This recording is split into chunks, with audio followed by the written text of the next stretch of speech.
Glória a Deus. Abra sua Bíblia comigo.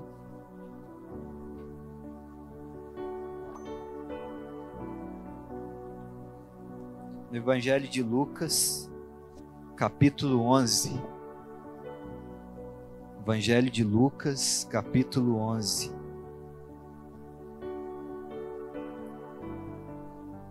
A partir do versículo 33.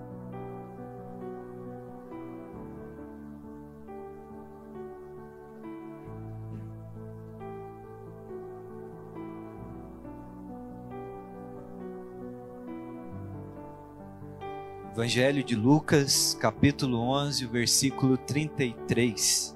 Se você achou, dê um glória a Deus. Amém. A palavra de Deus diz assim: ninguém acende uma candeia e coloca em um lugar onde fique escondida ou debaixo de uma vasilha. Pelo contrário, coloca num lugar apropriado, para que os que entram possam ver a luz. Os olhos são a candeia do corpo. Quando os seus olhos forem bons, igualmente todo o seu corpo estará cheio de luz. Mas quando forem maus, igualmente o seu corpo estará cheio de trevas. Portanto, cuidado, para que a luz que está no seu interior não sejam trevas. Logo, se todo o seu corpo estiver cheio de luz, e nenhuma parte dele estiver em trevas, estará completamente iluminado, como quando a luz de uma candeia brilha sobre você. Amém? Até aí, feche os seus olhos, vamos orar. Pai, obrigado pela tua palavra que está aqui aberta diante de nós, essa palavra que é imutável, infalível, e nós pedimos agora, Senhor Deus, que o Senhor ilumine os olhos do nosso entendimento, para nós compreendermos a verdade da Tua palavra, que hoje o Senhor transforme o nosso olhar, Senhor. É o que nós te pedimos, em nome de Jesus. Amém, amém, amém. Pai, nós queremos ouvir a Tua voz. Essa é a Tua palavra, Deus. Por isso fala aos nossos corações. Amém.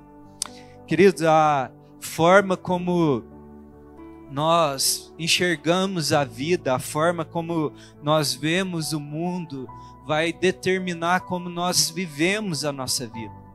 A nossa ótica diante das circunstâncias, a nossa ótica diante dos acontecimentos da nossa vida, isso vai determinar como nós vamos vivenciá-la, como que nós vamos passar por essas circunstâncias. Os nossos olhos, o nosso olhar determinam como nós vamos viver. Por isso é muito importante nós hoje olharmos, nós examinarmos como nós temos olhado para cada circunstância da nossa vida. Essa visão de mundo, alguns vão chamar de cosmovisão, essa estrutura que nós organizamos, tudo que nós enxergamos na nossa vida, cada área da nossa vida, seja como nós vemos Deus, como nós vemos o relacionamento entre as pessoas, como nós vemos, como nós lidamos interagimos com o mundo, isso se chama cosmovisão. É essa estrutura que nós organizamos cada parte da nossa vida. E essa cosmovisão, essa forma como eu enxergo o mundo, vai determinar como eu conduzo a minha vida. Assim, então, é como se nós colocássemos um óculos, nos nossos rostos. Por exemplo, um óculos com a lente amarela. Sabe aqueles óculos de proteção, de segurança, amarelo? E aí na hora que você coloca aquilo no seu rosto, diante dos seus olhos, tudo fica amarelo. O teu mundo passa a ser amarelo. Isso é a nossa ótica diante das circunstâncias. A lente que eu coloco diante dos meus olhos determina como eu enxergo o mundo. E esse mundo passa a ser amarelo para mim. E aí eu queria te perguntar nessa noite qual que tem sido as lentes que você tem colocado sobre o teu rosto. Como que você tem enxergado o mundo? Que cor tem o mundo para você? Como que está as circunstâncias da sua vida e como você tem enxergado isso? Qual é o teu foco diante das circunstâncias? Porque aquilo que a gente tem foco também vai determinar aquilo que nós enxergamos, é ou não é? Se eu te pedir para procurar determinada coisa, sei lá, por exemplo, um parafuso preto dentro de uma caixa de parafuso, os outros você pode até enxergar os de outras cores, mas aquele preto vai te chamar a atenção. É aquilo que você vai ficar focado. O resto vai estar tudo embaçado ao seu redor. O que eu estou querendo dizer é que aquilo que você coloca o foco na sua vida é o que você vai enxergar. Então, se o nosso foco é só naquilo que é negativo, se o nosso foco é naquilo que está faltando, se o nosso foco é nas maldades que acontecem no mundo, é naquilo que não está acontecendo de uma forma tão agradável como eu esperava, eu vou enxergar só isso na minha frente. Se eu chego dentro da minha casa e o meu foco é só nos defeitos daqueles que vivem comigo, eu só vou enxergar defeito na minha frente. Por isso que eu te pergunto, quais têm sido as lentes que você tem usado para enxergar a tua vida? O que é o teu foco? O Senhor Jesus está dizendo aí no versículo 33 que ninguém acende uma candeia e coloca em um lugar onde fica escondido ou debaixo de uma vasilha. Pelo contrário, coloca num lugar apropriado. E aí ele completa aí no versículo 34, os olhos são a candeia do corpo, são a lamparina do corpo, é a luz do corpo. O que o Senhor Jesus está dizendo hoje, nos convidando aqui, é que nós temos que colocar os nossos olhos no local apropriado, no lugar certo. Ninguém coloca a candeia num lugar escondido, escuro, mas sim no lugar apropriado. E os olhos são a candeia do corpo. Por isso, nessa noite, querido, eu queria te encorajar de todo o coração a colocar os olhos no lugar certo, num lugar apropriado. Aqui nesse texto, nesse capítulo 11 aí, até nos anteriores, o Senhor Jesus estava movendo de vilarejo em vilarejo ali da Galileia, fazendo milagres, sinais, expulsando demônios, multiplicando alimento, aquilo glorioso. Por onde ele passava, a realidade dos céus ia ali acompanhando ele, queridos. Tanto que aí no versículo 14 desse mesmo capítulo vai dizer que ele estava ali expulsando um demônio de um certo rapaz que era um espírito mudo. E na hora que ele expulsa aquele demônio, aquele espírito imundo, o rapaz passa a falar novamente. Só que aí tinha alguns que estavam ali assistindo aquela cena, e eles vão dizer assim, olha, esse aí, no versículo 15, mas alguns deles disseram, é por Beelzebu, o príncipe dos demônios, que ele expulsa o demônio. Olha a insanidade que esse povo estava cometendo. O Senhor Jesus acabou de expulsar um demônio na frente deles, e ele fala assim, é pelo diabo que esse aí está expulsando o diabo. E aí o texto continua e aí diz ainda assim que havia outros ali para colocá-lo à prova. Fala assim, faz um sinal aí para nós, para a gente ver. Realiza um sinal dos céus aí. E aí o Senhor Jesus vai dizer no versículo 29, vai chamar, olha, essa é uma geração perversa, uma geração má. O que está acontecendo aqui nesse capítulo, quando o Senhor Jesus, a respeito de onde nós colocamos os nossos olhos, o que está acontecendo aqui é que o Senhor Jesus estava ali, se revelando àquele povo, Aquele povo estava aguardando a manifestação do Cristo prometido por volta de 2000 anos, desde a promessa de Abraão, quando diz: olha, Abraão, da tua descendência vai sair alguém que vai abençoar todas as famílias da terra. 2000 anos, queridos, sem a gente medir aqui a promessa que vem desde o Éden. E agora aqui estava o Cristo prometido na frente deles, realizando sinais, prodígios, maravilhas. E eles não conseguiam se alegrar e nem reconhecer a graça de Deus no meio deles. Eles estavam ali tão fechados em seus pré-conceitos, tão fechados na sua maldade, nos seus padrões, que eles ficaram impedidos de reconhecer que o próprio Cristo estava diante deles. Eles estavam tão fechados ali na sua maldade, naquilo que estava faltando, que alguém foi liberto de um espírito imundo na frente deles, e eles não conseguiram se alegrar com isso. Pessoas estavam sendo curadas, libertas, e eles não enxergavam a graça de Deus na sua frente. Quantas vezes nós estamos com os nossos olhos treinados para ver aquilo que está faltando? Quantas vezes nós estamos com os nossos olhos treinados para ver aquilo que é mal, aquilo que está deficiente, e nós não conseguimos ver a bondade de Deus, a graça de Deus no nosso meio?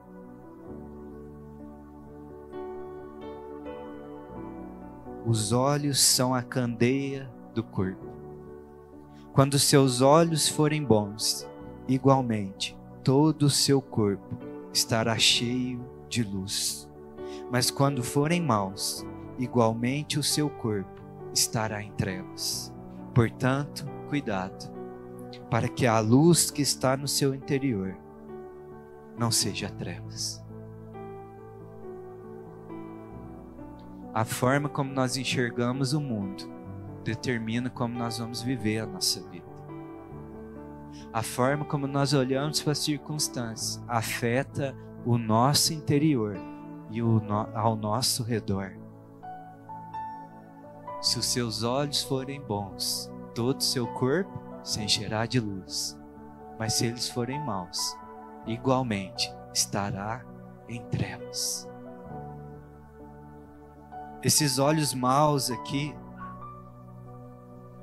a palavra mal aqui, ela quer dizer cheio de labores, cheio de trabalho, sabe, um trabalho enfadonho, um trabalho cansativo, pesado, sabe, aquele olhar para as circunstâncias que assim sempre está difícil demais, sempre é cansativo demais, sempre é pesado demais.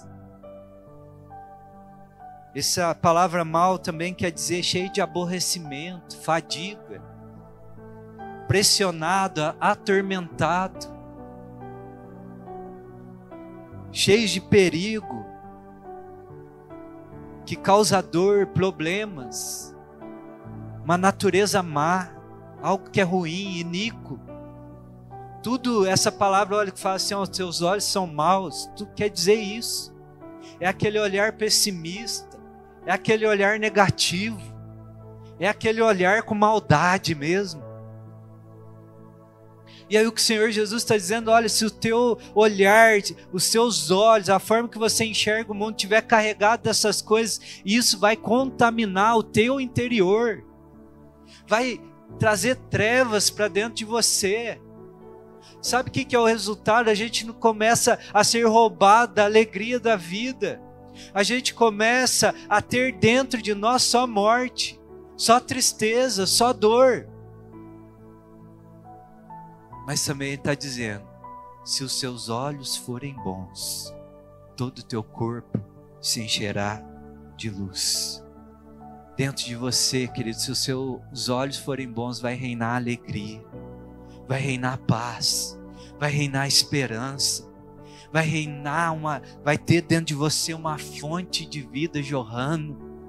Por isso nessa noite eu vim aqui não para te reforçar os olhares maus, mas dizer assim, olha, tem um jeito de nossos olhos serem bons e nós enxergarmos esse mundo através de uma nova ótica, através de uma nova perspectiva, com esperança, com alegria. E aí é sobre isso que eu queria falar com você nessa noite. É para nós termos os olhos bons. Como que nós podemos ter os olhos bons? Olhar para as circunstâncias na perspectiva do reino dos céus. Como que eu posso ter olhos bons, pastor? E aí eu queria te dizer que a primeira coisa que é necessária para você ter os olhos bons, enxergar as coisas como realmente são, nós precisamos trocar essa lente da escassez e colocar a lente da gratidão nos nossos olhos. Hoje é dia de nós tirarmos essa lente da escassez. O que é isso, pastor? Sempre está faltando alguma coisa. Sempre está deficiente. Tira essa lente e coloca os óculos da gratidão nos teus olhos. A palavra de Deus diz ali em 1 Tessalonicenses 5,18: deem graças em todas as circunstâncias, pois esta é a vontade de Deus para vocês em Cristo Jesus. Deem graças em toda a circunstância. Na nova linguagem de hoje, nova tradução da linguagem de hoje, a partir do versículo 16, esse mesmo versículo vai dizer assim: estejam sempre alegres, orem sempre, e sejam agradecidos a Deus em todas as ocasiões. Isso é o que Deus quer de vocês, por estarem unidos a Cristo Jesus. Queridos, para nós trocarmos essa lente de escassez e colocarmos a lente da gratidão, aqui está a receita, aqui está a direção de Deus para nós. Olha, comece a dar graças em toda circunstância. Aí você pode falar, mas como que isso é possível? Está aqui escrito, por estarem unidos a Cristo Jesus. Por vocês estarem com Cristo, eu posso dar graças em toda e qualquer situação. Nossos olhos, queridos, foram treinados para ver aquilo que está faltando. Os nossos olhos foram treinados durante muito tempo para ver só a escassez. Porque nós crescemos num mundo que é seco e árido, mal, que falta vida mesmo. Nossos olhos foram treinados para isso. Mas eu queria que você entendesse nessa noite que quando nós despertamos a gratidão, esse despertamento da gratidão na nossa vida é quando nós lembramos que Deus está conosco. Porque vivendo nesse mundo árido, que está faltando mesmo, é uma vida que já não pertence a nós mais. Para aqueles que estão em Cristo Jesus, uma vida e vida em abundância foi dada. Eu vim para que tenham vida e vida em abundância. Cristo é a fonte de vida para nós.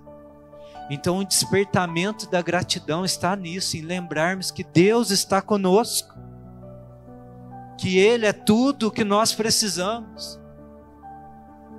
Deem graças em todas as circunstâncias. É para dar graça em tudo, querido. Até naqueles dias que não dá vontade, nos dias sem graça.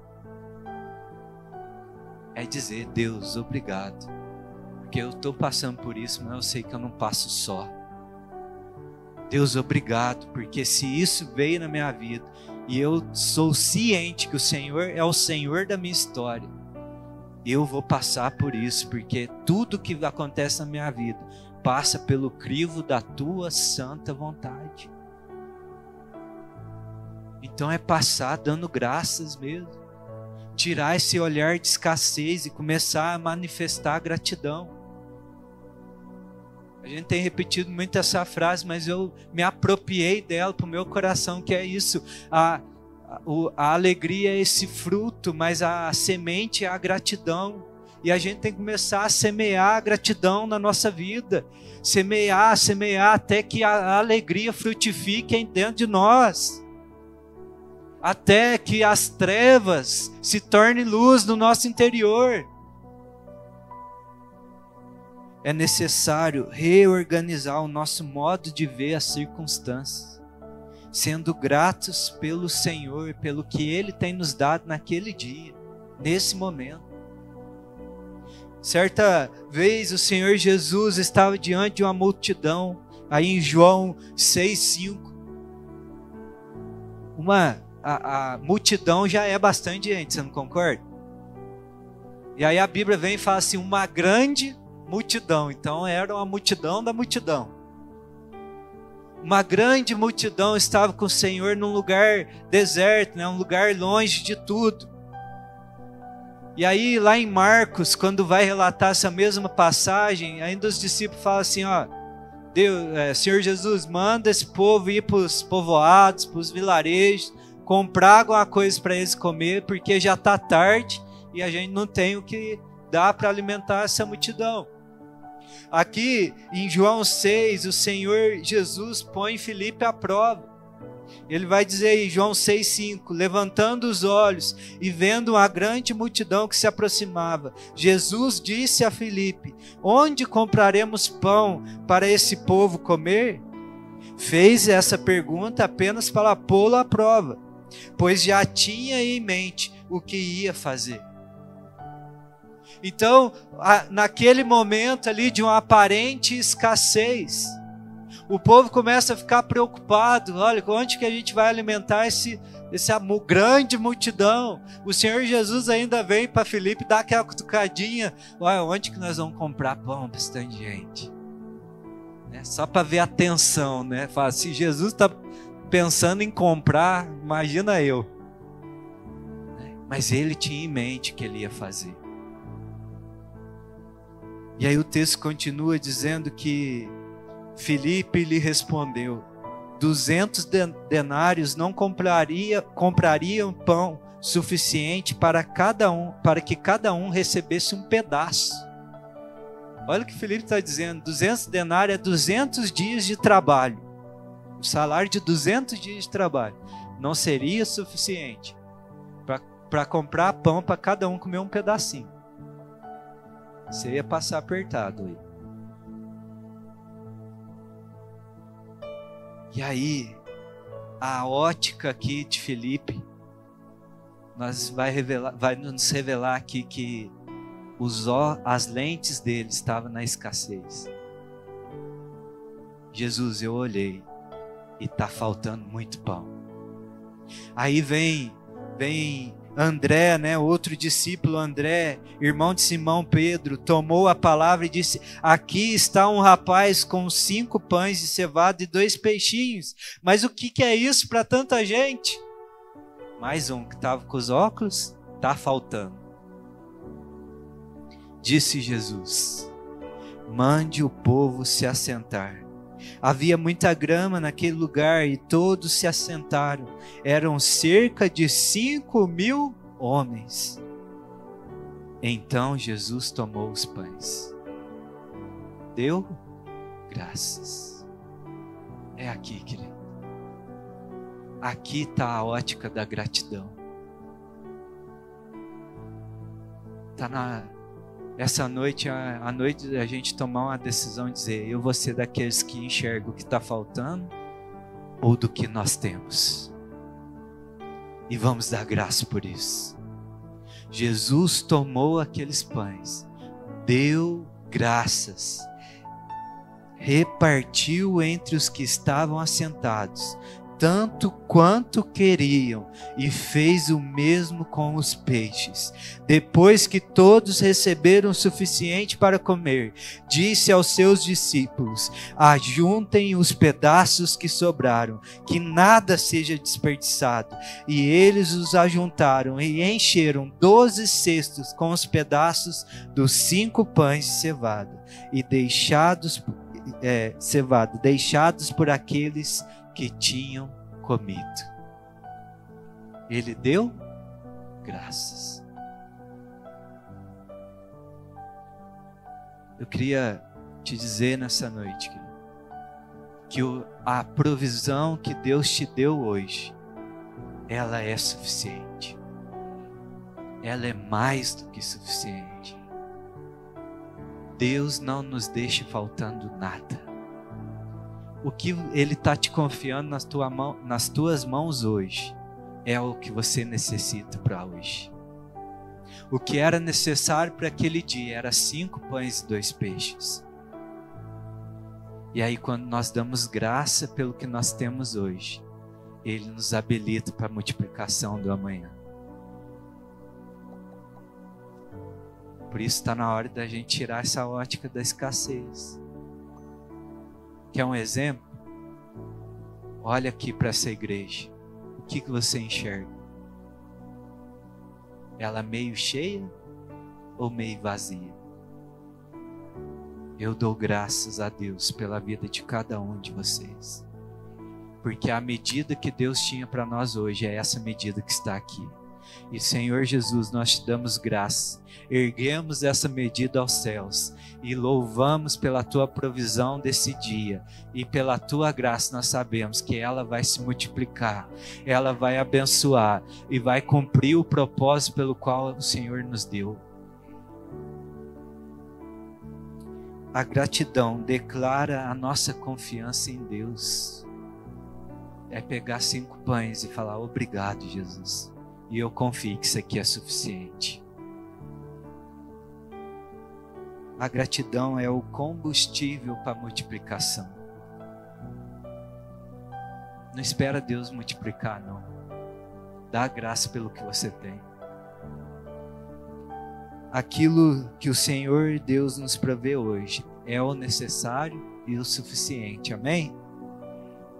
Por isso que Filipenses 4:6 vai dizer: não andem ansiosos por coisa alguma, mas em tudo, pela oração e súplica, e com ação de graça, apresentem seus pedidos a Deus, e a paz de Deus, que excede todo entendimento, guardará os seus corações e as suas mentes em Cristo Jesus. É para dar graça, querido. Uma palavra que o mundo tem roubado da igreja é gratidão. Confesso que me dá uma certa canseira. Sabe aqueles que põem gratidão por tudo? Mas essa palavra é nossa. A gratidão tem que estar nos nossos lábios.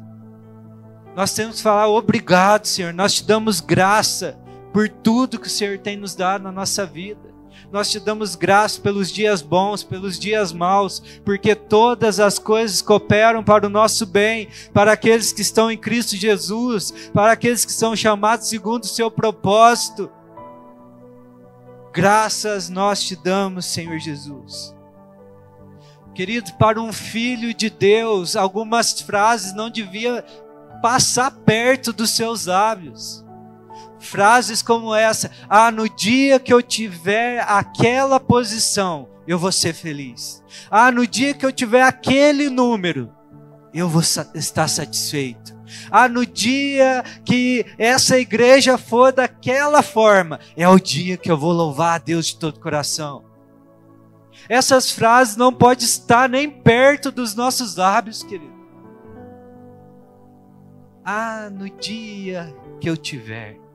Você está com os óculos da escassez e você não percebeu. É Cristo Jesus que satisfaz as nossas almas. É Ele que é o nosso bom pastor. E aí nós vamos dizer: é porque Ele é o meu pastor, eu não tenho falta de nada. É porque Ele é. E mesmo que eu passe pelo vale da sombra da morte, não temerei mal algum, porque tu estás comigo. É por quem está conosco, é por quem sustenta nossas vidas. É por isso que nós podemos trocar a escassez pela gratidão em tudo. Por isso que Paulo pode dizer, olha, eu aprendi a estar contente em toda e qualquer circunstância. Eu aprendi o que é ter muito, o que é ter pouco, é o que ter o que vestir, o que não ter. Porque ele entendeu que o que era a fonte da alegria dele, do sustento da sua vida, era um só, o Senhor, o nosso Deus. Se não conseguimos ser gratos pelo hoje, o amanhã não nos satisfará, queridos. Guarda isso no teu coração. Se você não conseguir ser grato pelo que você tem hoje, o amanhã não vai te satisfazer. Esse amanhã nunca vai chegar. Nunca vai estar bom. Sempre vai estar faltando alguma coisa. Por isso que hoje nós vamos pedir ao Senhor, Senhor, coloca gratidão nos meus olhos. Me ajuda a enxergar circunstâncias diferentes. A ver a beleza nas coisas. A ver que eu tenho o que é necessário. Amém? Comece a buscar as razões da gratidão hoje, nesse momento.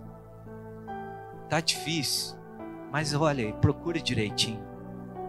Lá no fundo vai ter algo para você ser grato. Eu falei isso no culto de oração sem ser da semana retrasada. Às vezes tá difícil em casa, mas seja grato, você tem uma casa. Tá difícil na família, seja grato, você tem uma família. Ah, nossa, lá no meu emprego está muito pesado o ambiente. Você tem um emprego, seja grato por isso. Comece a pedir para o Senhor, falar, Senhor, me mostra no que eu posso me apegar aqui para exercer essa gratidão. Ah, meu salário não está na altura que eu queria, está faltando. Será que está mesmo? Mas seja grato hoje, com 5 pães e os 2 peixes que o Senhor colocou na tua mão. E isso vai se multiplicar. Entrem por suas portas com ações de graça e em seus átrios com louvor. Deem-lhe graças e bendigam o seu nome, pois o Senhor é bom e o seu amor é leal e é eterno. A sua fidelidade permanece por todas as gerações. A gratidão é por quem o Senhor é.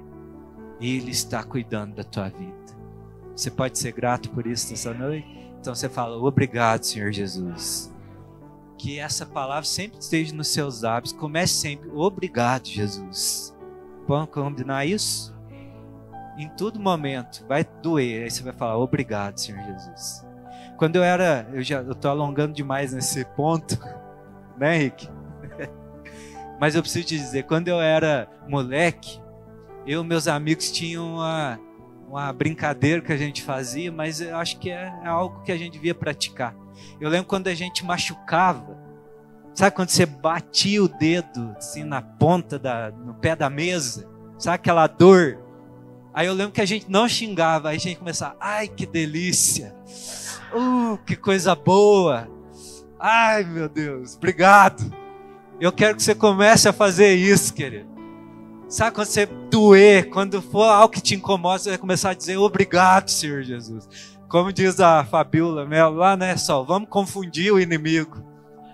Exerce gratidão, querido. Exerce gratidão. É a segunda coisa para a gente ter os olhos bons, para a gente ter a nossa visão de mundo transformada. Então a primeira é tirar os óculos da escassez, colocar os óculos da gratidão. E o segundo é tirar as lentes do pecado e colocar as lentes da santidade. Porque o pecado, a lente do pecado é sempre enxergar o mundo através de uma ótica da maldade, da malícia. É sempre olhar para o mundo através de uma ótica de um benefício pessoal, de satisfazer os meus prazeres. E os teus prazeres carnais, queridos, não são bons. Sinto lhe informar. A vontade humana é má, é caída, é perversa. Lembra de você sem Cristo Jesus. Eu posso lembrar de mim, eu vou falar de mim para não te ofender tanto. Eu era um miserável egoísta. Porque um homem em pecado é um homem que é centrado em si mesmo. O seu Deus é o seu eu. Tudo é focado em satisfazer o seu querer, a sua vontade. Então nós temos que tirar esses óculos do pecado e colocar os óculos da santidade. O problema de nós vermos o mundo através do pecado é que tudo se torna mal ao meu redor. Até as boas ações que nos fazem e as que nós fazemos para as pessoas sobre a ótica do pecado vai ser com segunda intenção, vai ser pensando no benefício próprio ou vai ser para prejudicar alguém de fato. E aí, quando você enxerga o mundo dessa forma, lembra dos óculos amarelos? Se você enxerga o mundo através do pecado, da maldade, tudo ao teu redor vai ser mal e pecaminoso. E aí quando alguém vem te fazer uma ação boa, você fala, esse aí está com segunda intenção. Esse aí está com algum interesse. Está bonzinho demais. Está querendo me passar a perna. Quando você olha para alguém através da ótica do pecado, você vai olhar com um olhar cobiçoso, desejando aquilo que não é teu. Você enxerga pessoas apenas como um instrumento para satisfazer os seus prazeres. Então hoje é dia da gente colocar a santidade nos nossos olhos.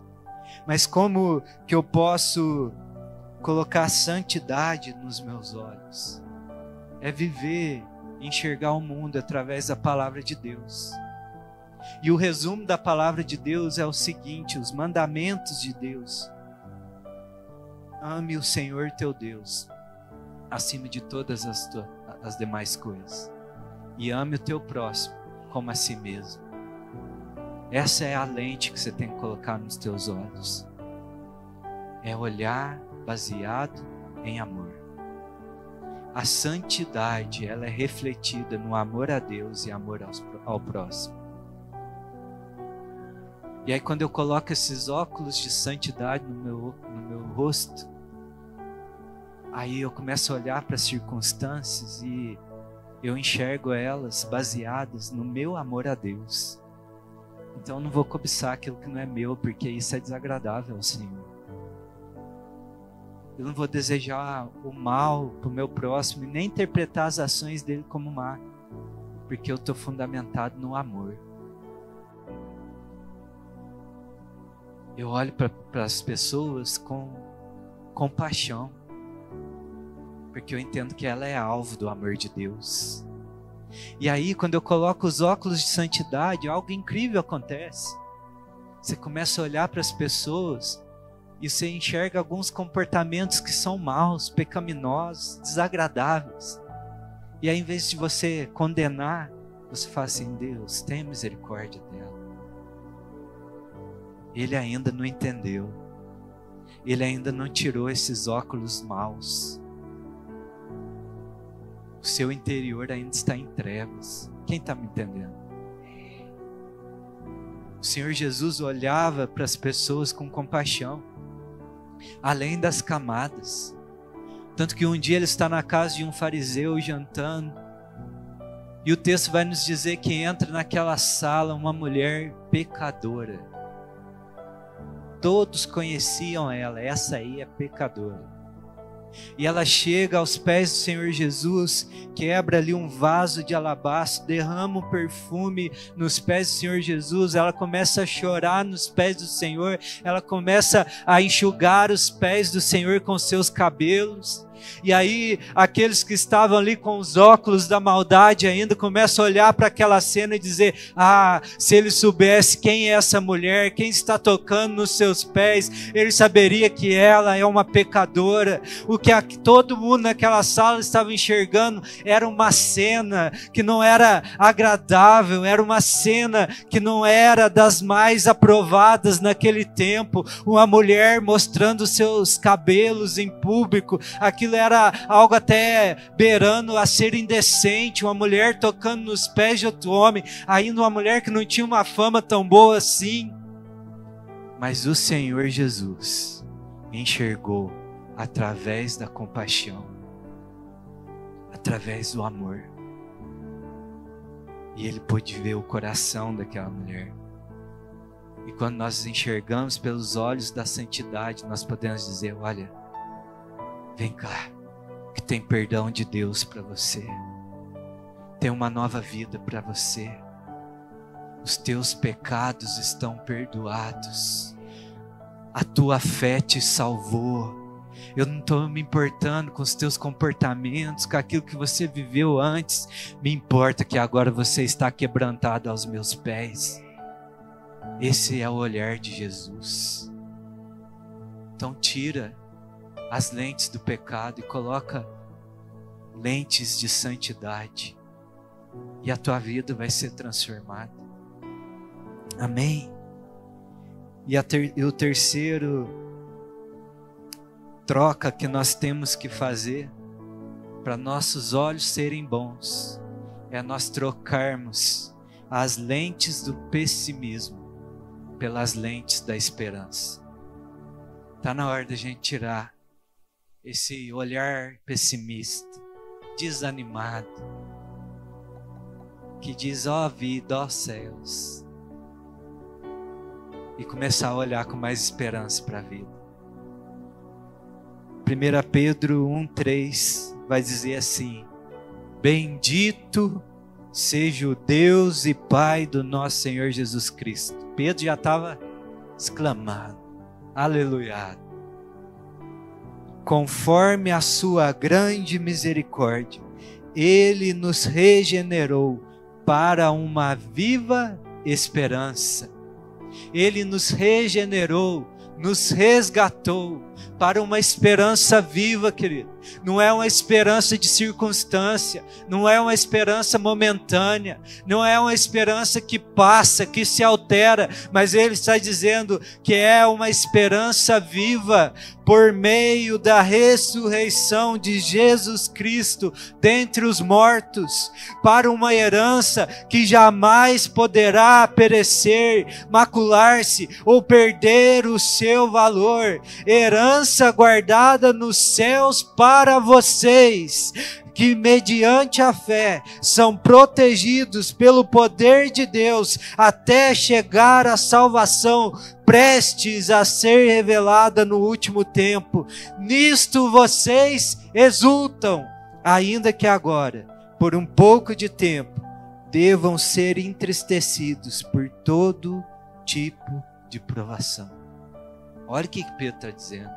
Eu não sei se você entendeu, mas ele está falando assim: olha, tem uma viva esperança no nosso coração, e essa esperança é o seguinte: Jesus Cristo se levantou dentre os mortos, e agora para nós há uma herança reservada nos céus, há um dia glorioso para nós. Então diante de toda circunstância, uma esperança pode reinar no meu coração, que isso não é para sempre, porque o que é para sempre é uma vida abundante diante de Deus. E aí ele fala: você pode até passar, ser pressionado por algumas circunstâncias nesse momento, mas a esperança viva permanece no seu coração. Sabe quem que é essa esperança? Cristo Jesus, vivo, ressurreto, glorioso, assentado num trono sublime, reinando tudo e todos. O teu Deus é vivo, querido. E isso já devia encher teu coração de esperança. Diante das circunstâncias, nós devemos focar não nos movimentos tenebrosos, não naquilo que está vindo sobre nós, não sobre as tempestades, não sobre os dias escuros e maus, mas procurar que lá no meio dessas trevas todas, há um faixinho de luz reluzente, há um ponto de luz resplandecendo lá no horizonte, chamado Sol da Justiça, Estrela da Manhã, Raiz de Davi, Leão da tribo de Judá, o Rei glorioso, Cristo Jesus, o Senhor. Ele está vivo, queridos, e essa é a nossa esperança. Então nós podemos tirar esses óculos pessimistas. Isso aí não tem jeito não. E começar a olhar com esperança. Olhar com esperança. Nosso Deus está vivo nos céus. Quem crê nisso? E aí nós podemos dizer como um homem que sofreu, perdeu tudo.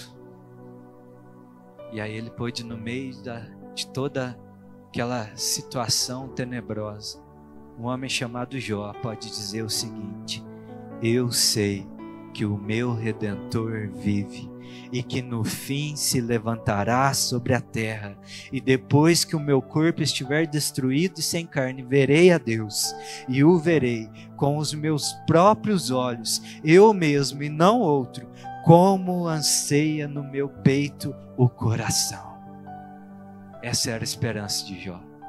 Fala, estou passando por isso, mas eu sei que o meu Redentor está vivo nos céus, e eu o verei face a face, eu contemplarei a sua beleza, eu estarei com ele na glória, amém?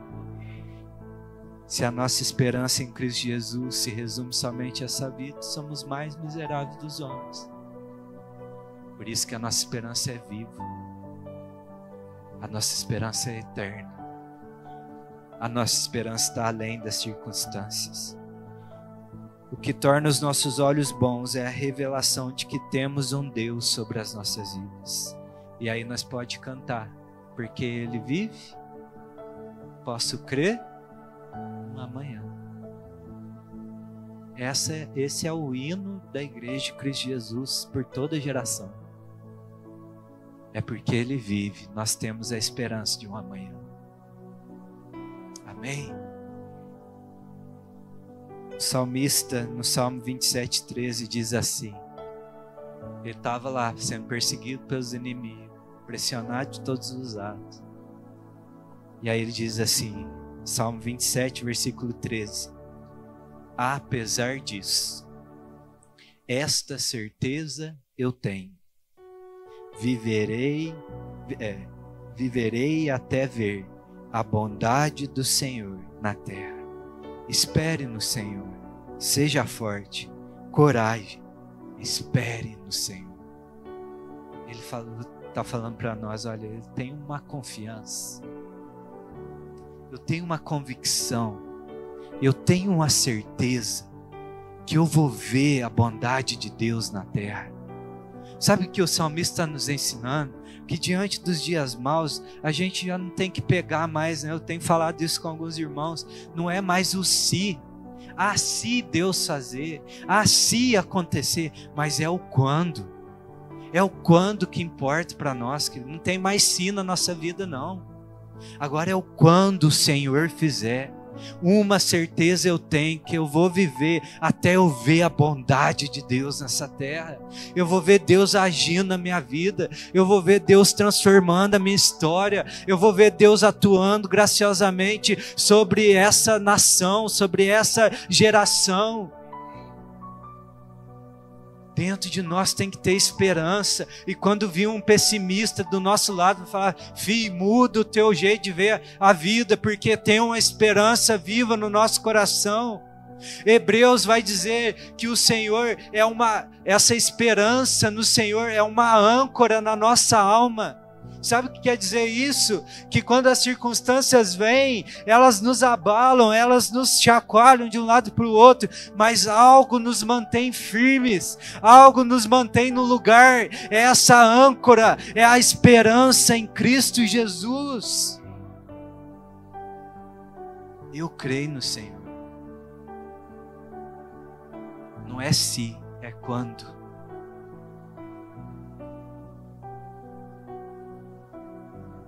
O querendo mostrar, Hebreus 6,17, querendo mostrar de forma bem clara a natureza imutável do seu propósito para com os herdeiros da promessa. Deus o confirmou com juramento, para que por meio de duas coisas imutáveis, a sua palavra e Deus, nas quais é impossível que Deus minta, sejamos firmemente encorajados. Olha o que Deus está dizendo, a promessa dele. Ele prometeu e ele é Deus, ele não mente. Ele é imutável, o que ele falou, ele cumpre. Deus não fica oscilando igual nós não, sabe? Uma hora nós tá bom, outra hora nós tá ruim, outra hora nós confia, outra hora não. Deus falou e é isso. E aí ele está dizendo, olha, eu fiz isso para que sejam firmemente encorajados. Hoje é dia da gente sair aqui, ó, cheio de esperança no nosso coração. Nós que nos refugiamos nele para tomar posse da esperança a nós proposta. Temos essa esperança como âncora na nossa alma, firme e segura, a qual adentra no santuário interior por trás do véu, onde Jesus, que nos precedeu, entrou em nosso lugar, tornando-se um sumo sacerdote para sempre, segundo a ordem de Melquisedeque. O que está dizendo para nós? O que importa aqui? Essas palavras tudo difícil. É que Ele está lá, sentado no trono, reinando, imutável, firme, sólido, leal, justo, verdadeiro, vivão. E essa é a nossa esperança. Então tira esse pessimismo que não vai mudar, que as coisas não têm jeito, porque a solução do mundo já está viva e reinando, Cristo Jesus. Então sabe o que é o resumo dessa palavra para a gente concluir? Você quer ter os olhos bons? Olha para Cristo Jesus. Lembra que o texto diz, olha, não se acende uma candeia e coloca num lugar oculto, mas ela deve estar num lugar apropriado, e os olhos são essa candeia do corpo. Sabe onde que é o lugar apropriado para os teus olhos? É olhando para Jesus Cristo. Em toda e qualquer circunstância, permanecemos com os olhos fitos no autor e consumador da nossa fé. Volta os teus olhos para Cristo, contemple quem Ele é, e os teus olhos vão ser iluminados, vão ser transformados em olhos bons, e todo o teu corpo se encherá de luz. Amém. Olhe para o Senhor, olhe para o Senhor. Ele é a tua luz, a tua salvação. Ele é a luz do mundo. João vai dizer que no princípio era aquele que é a palavra. Ele estava com Deus e ele era Deus. Ela estava com Deus no princípio e todas as coisas foram feitas por intermédio dele. E sem ele nada do que existe teria sido feito. Nele estava a vida, e esta era a luz dos homens. A luz brilha nas trevas, e as trevas não a derrotam. Versículo 9, João 1:9. Estava chegando ao mundo a verdadeira luz, que ilumina todos os homens. Cristo é a verdadeira luz. Cristo é quem transforma o teu olhar. Cristo é quem muda as circunstâncias. Ele é o sol da justiça, resplandecente. Ele é a luz que brilha mais forte que o sol do meio-dia, que nos cega para todas as outras circunstâncias e nos faz ver verdadeiramente as coisas como elas são, debaixo do senhorio de Deus. João 8,12, ele mesmo dizendo a respeito de si, ele diz: eu sou a luz do mundo, quem me segue nunca andará em trevas, mas terá a luz da vida, queridos. Se os teus olhos forem bons, todo o seu corpo se encherá de luz. Logo, se todo o seu corpo estiver cheio de luz, e nenhuma parte dele estiver em trevas, estará completamente iluminado, como quando a luz de uma candeia brilha sobre você. A minha oração para você hoje é que a luz de Cristo brilhe sobre você, que os seus olhos sejam iluminados e todo o teu corpo se encha de luz, que haja vida abundante fluindo do teu interior e que essa beleza domine o teu olhar diante de todas as circunstâncias, que você vai dar graças a Deus em todas as circunstâncias, você vai santificar os seus olhos, você vai obedecer a palavra de Deus, você vai tirar o pessimismo e ter esperança no teu coração. O resumo disso tudo é Cristo. Ele é a resposta. Ele é a luz que ilumina o teu corpo. Amém?